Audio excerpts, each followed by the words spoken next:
Villagers, thank you for your love and support. I appreciate you all. South Africans are teaching every African how to wake up because they claim that we are the ones who are making life unbearable for them, and we have to go back and fix our countries because they think that they are fixing their countries by chasing African nationals away. And the most sadden part is our brothers and sisters from Congo, from Sudan, who ran into South Africa for help. And these people will expect our leaders to at least come to their rescue. They really need help. As we are going there to carry our citizens out of South Africa because of what they are going through, I think our leaders must also pay much attention to our brothers and sisters in Sudan who are living there for asylum seeking and whatever, because these people do not have anywhere to go. And we are seeing the pain they are going through in South Africa because these people do not even have the sympathy for our brothers and sisters because they believe that they are not the reason to which Congo or whatever is on fire. Now, what's your way for? You just protect us. If you're gonna put us on the edge, our life, because What the only road here? I don't know, wherever you're gonna put us is fine. This is what we've been saying from yesterday. If you say no, let us go back, we go back. If you say stay here, we will just need you guys to be with us because there are locals who want to kill us. That's all, man. As a point of human being, please. Please, my niece. Please. They are coming to arrest us. For what reason? They say you have two options. Either you go to Lindela or you go to Konsimapur. What did we do to deserve to go to Konsimapur? I think I prefer to go to Konsimapur. I'm gonna serve that sentence that I did not, for that crime that I did not commit. Let my family go to Lindela. I am going to Konsimapur and I will stay. They took my babies. Their father will take care of them. I'm gonna go to Konsimapur. I want the whole Africa and the whole world to hear this. If we are here, it's not because we want to live in this street here. No one in this world would prefer to stay in the street with his family. Do you understand? We ran away from our country because of the crisis. And that crisis is this international communities that are causing it. And all of you, we are aware of that. They are using Rwanda. They are using Rwanda to attack our eastern part of the country so that we must not be stable. We must be running here and there to other countries. And what do you want the South African government to do about that? All we want to do, the UNHCR agency, they have the rights to protect the refugees. Is this how they protect refugees? And the UN, they're there in DRC. They call it MONUSCO. They've been there for more than 25 years. Still, there was no solution for that problem. Meaning it's a politics that they're using so that they can continue to loot those mineral resources because of the envy. The whole world, they're envying our mineral resources. No country in this world has mineral resources like DRC. No one. If anyone is here to contradict me, say it openly in front of the camera. DRC is the richest country in the whole world in terms of mineral resources. How do you feel that they took your baby? I'm not happy at all. We have the right as human beings. What happens if they don't go? If they don't go, they will get a piece of this. And their shops will be looted. But I'm also a foreigner in your country. I'm British and I'm working in your country. Yes. Does that mean you'd attack me? No, because you are not doing the bad things. These people, they are accepting small money. So they are ruining us in each and every side of ours. We attack them with knives, everything, machetes, man, because we are very, very angry because we can't accept that.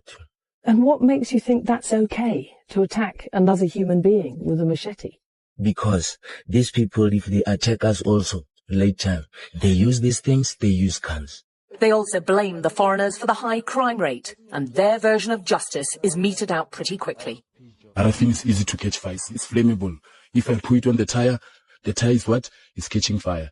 And you'll put this on the person? And while we are beating you, you are very weak. I get it. You can't fight back. Even though even I can take this tire, and took it to you like this, you are very weak. Let me say this foreigners must go and come back legally.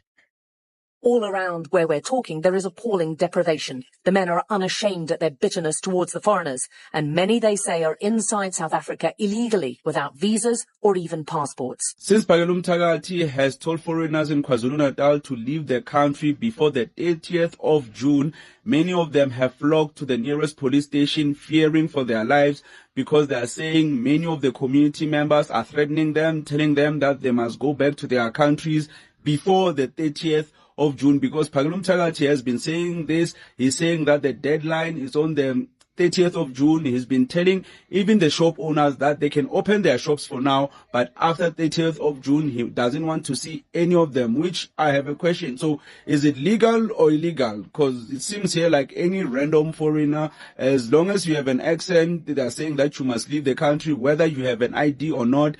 I'm judging this just because of this video right here. So what are you doing here? Because we've been calling for you guys to leave the country. Why are you still here? No. Please respect what we are saying and don't try and oppose what we are doing. Don't listen to the government, don't listen to the police, don't listen to anyone. Just listen to us. We are saying this peacefully. You should please go to your country.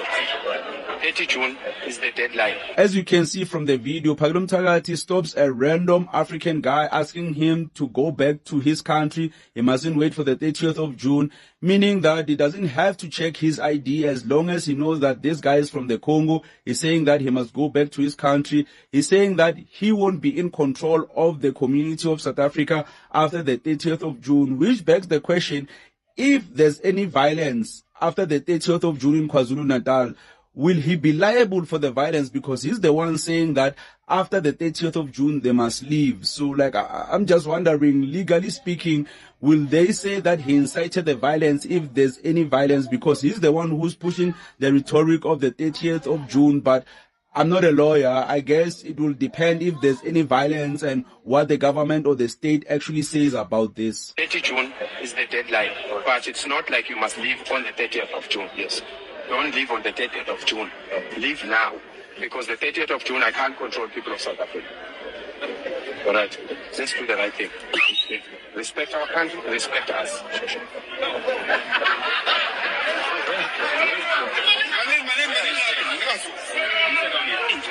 What were you doing here? No, I have business here. So that's why at this moment, many foreigners in Durban are scared for their lives. That's why they're going to the nearest police station, telling the police to deport them, because obviously where they are living, in the communities where they are living, they're getting threats each and every day. They cannot live in peace. They are getting harassed each and every day by the community members. So they have no choice but to actually leave. It's either they leave Durban or the surrounding areas and go to other provinces, or they can just leave the country. But obviously, Phakelo Mthakathi, that's what he wants. He wants every foreigner, legal or illegal, to leave South Africa, so that he claims that South Africans can sort their things out without any foreign intervention. I guess that's what he means at this point. So, but anyways, I guess we'll see on the 30th of June what will happen. Maybe the foreigners will all be gone at that time. And if they are not gone, I'm wondering what the community will do to all these people.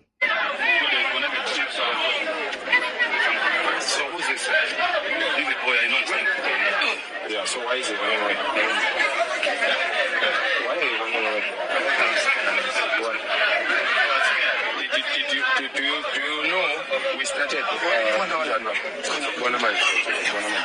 Do you know we started this thing in January, and we've been asking you guys to leave the country because we want to sort out. Because these are the people who just don't understand what is actually happening around them. Like, people are asking for 5 million for food for 3 months. You know, whatever they are doing is a motive that they are carrying ahead. So please, we hope that our leaders will come to the aid of these our brothers and sisters from Sudan, from Congo that are living there. Maybe they can share them among themselves.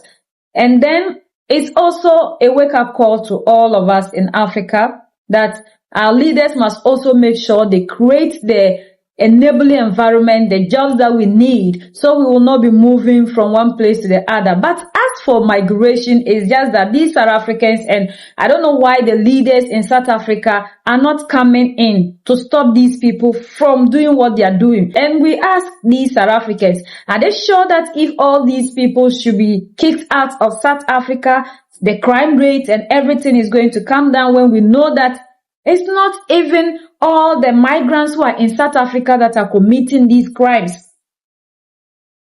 We have been moving among ourselves before this generation. So why will this generation have the power more than the police, more than the immigration, take the law into their own hands, be on the streets, marching and chasing people away, and we just have the leaders watching?